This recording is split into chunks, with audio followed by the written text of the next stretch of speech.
நாம் தொடர்ந்து அவரோடு நிற்கிறோம். கிட்டத்தட்ட 30 ஆண்டு காலம் இந்த களத்திலே பணியாற்றி கொண்டிருக்கிறோம். இன்றைக்கு தமிழ்நாட்டில் கன்னியாகுமரியிலிருந்து திருவள்ளூர் வரையில் ஒரு இயக்கம் திமுகவை போல இருக்கிறது என்று சொன்னால் அடுத்து விடுதலை சிறுத்தைகள் கட்சி தான்.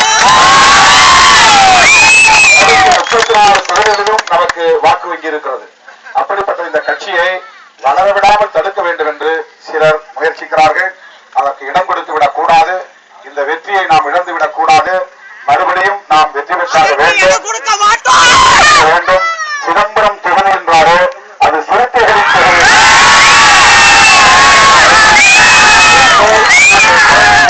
திராவிட முன்னேற்ற கழக கூட்டணிக்கான தொகுதி. இந்த தொகுதியை இழந்துவிடக் கூடாது.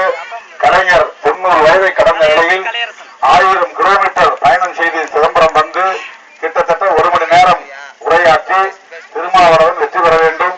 அவர் வெற்றி பெற்றால் நீங்கள் அடைகிற மகிழ்ச்சியை விட நான் பல மடங்கு மகிழ்ச்சி அடைவேன் என்று சொல்லியிருக்கிறார். கலைஞருடைய கட்டளையை ஏற்று அண்ணன் எம்ஆர்கே பன்னீர்செல்வம் இந்த மாவட்டத்தினுடைய செயலாளர் கொளுத்தும் வெயிலில் என்னோடு குமராட்சி ஒன்றியத்தில் 5 மணி நேரம் ஓட்டு கேட்டார். வன்னியர் தெருவிலே, முதலியார் தெருவிலே, செட்டியார் தெருவிலே, கோனார் தெருவிலே, இப்படி எல்லா தெருவிலும் போய் ஓட்டு கேட்டார். கலைஞருடைய ஆணையை ஏற்று. அவர் என்ன தாழ்த்தப்பட்ட சமுதாயத்தை சார்ந்தவரா? அப்படி நாம் வெற்றி பெற வேண்டும் என்று கலைஞரும் திராவிட முன்னேற்ற கழகமும் அந்த கழகத்தின் உடன்பிறப்புகளும் பணியாற்றிக் கொண்டிருக்கிறார்கள். ஆனால் இந்த சமுதாயத்திலே பிறந்த ஒரு கோடாரி காம்பு நம்மை விரட்டப் போகிறதாம், நம் கட்சியை வீழ்த்த போகிறதாம். பதவிக்காக பரிந்து அளித்திருக்கிற ஒரு கோடாரி காம்பு அந்த அளவுக்கு இருமாப்போடு பேசிக் கொண்டிருப்பதை நாம் பார்க்க முடிகிறது. தயவு கூர்ந்து அதற்கெல்லாம் இடம் கொடுக்க கூடாது. அதிமுக பணம் கொடுத்தாலும் சரி, வேற யார் பணம் கொடுத்தாலும் சரி, ஓட்டை கலைக்கிறது இடம் கொடுக்க கூடாது. ஒரு பூத்துக்கு 10 ஓட்டை கலைச்சா கூட 1654 பூத்திலே 16540 ஓட்டு நம்ம இழக்க வேண்டி வரும். சரி 10 ஓட்டு தானே போனா போகுது அப்படின்னு நம்ம விட்டோம்னா இது 4 முனை போட்டி. ஒரு ஓட்டு முக்கியத்துவம் வாய்ந்தது.